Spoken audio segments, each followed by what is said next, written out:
Hey everyone, welcome back to my channel For the Love of Glitter. I am Anna Crossland.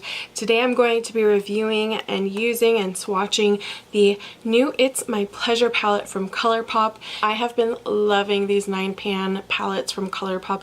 I own the Soul, the Mar, I own the It's My Pleasure now, I own the Ooh La La, and the Brown Sugar, which I think has been like all of the 9-pan palettes. They're so convenient. It's a great deal. They're only $12 and it has a mirror, so it's perfect for travel.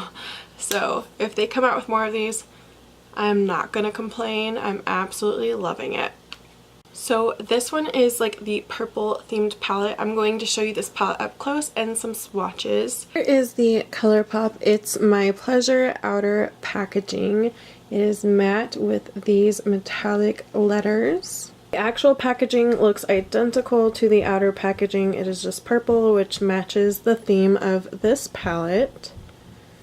Just like all the other 9-pan palettes, it does come with a mirror, which makes it awesome for traveling.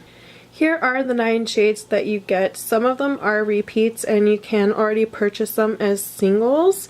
I have not purchased any of the newer singles, so I'm really happy to have waited for this palette, because it is a pretty good deal. You're getting 9 shadows for $12. On the back of the actual packaging, it does have the names as well. Here are all the shades swatched. They all performed amazingly pigmented. None of them were patchy except for the last one, which is that maroon kind of shade.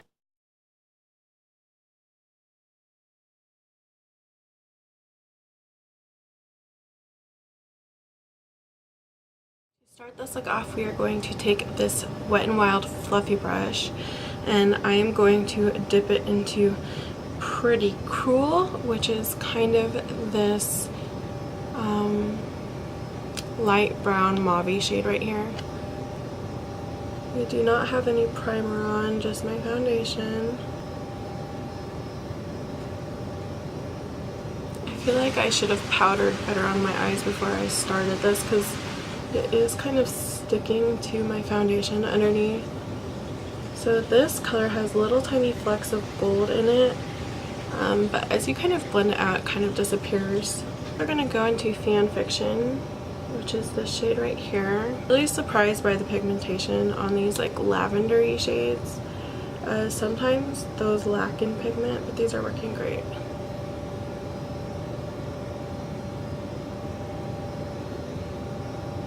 I think we're going to take Mr. Sandman and put that all over the lid using a flat shader brush. It looks like Declan might be about to wake up, so we need to get this look wrapped up.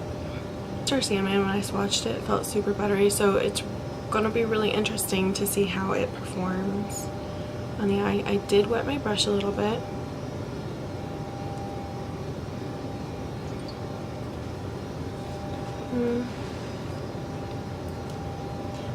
That's good. Can you guys see that? That's good. I was really impressed when I was swatching these, so I had a feeling it would be great when I used it. Holy crap. Like normally these types of shimmer shades, you kind of have to pack on the more iridescent type ones. But Mr. Sandman, if you just dampen it a little bit, you really don't need a lot. I'm going to take Chicklet and put it on the bottom, and we're going to use a Sonia Kashuk pencil brush for that. Wow, it's really pigmented.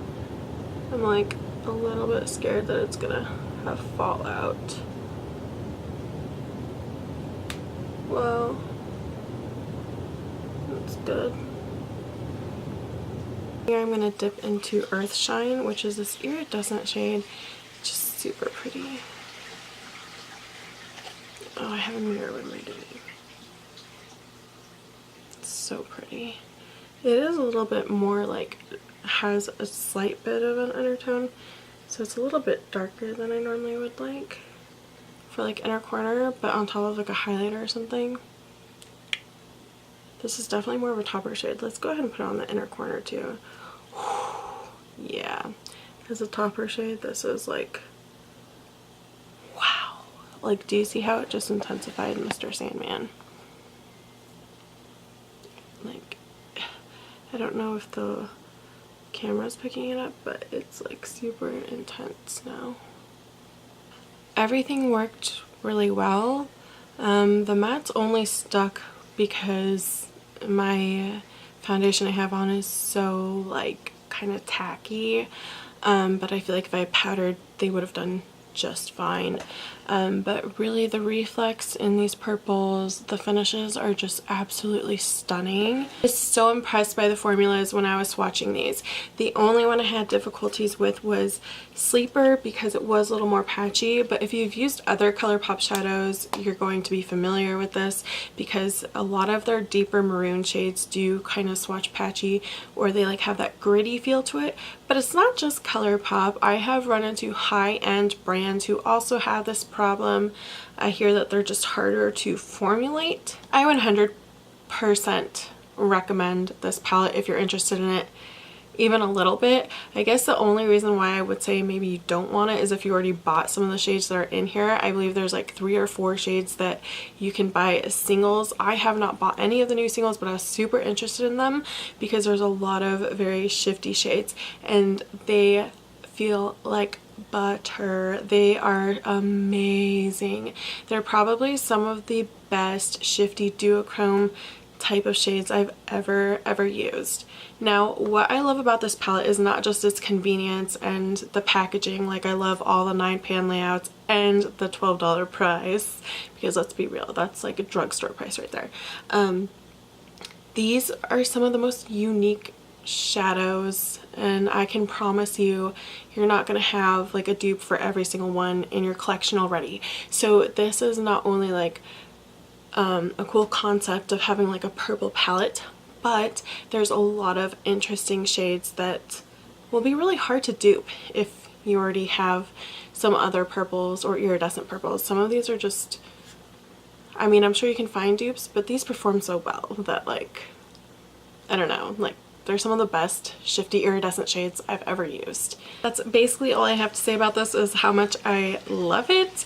I can't wait to play around with it more, and especially, you know how brown eyes, purples make your eyes pop, so really excited to use this more. There's so many shades that I really want to use that I didn't want to use all today. Today I actually have a doctor's appointment, so I didn't want to go too wild, but you can go pretty wild with this palette, and I'm so in love. I would love to see a yellow one next, because yellow, they could do like a mustard matte yellow, yellowy browns, really cool shifty golds, like antique golds. I feel like that would be an amazing one to have next, because you can do a lot of cool shifting golds, like your white gold yellow, like just so many cool things. So I would love to see a yellow one. I know a lot of people really want to see a green one. Thank you guys so much for watching, and please subscribe if you haven't already, and you all have a great day. Bye!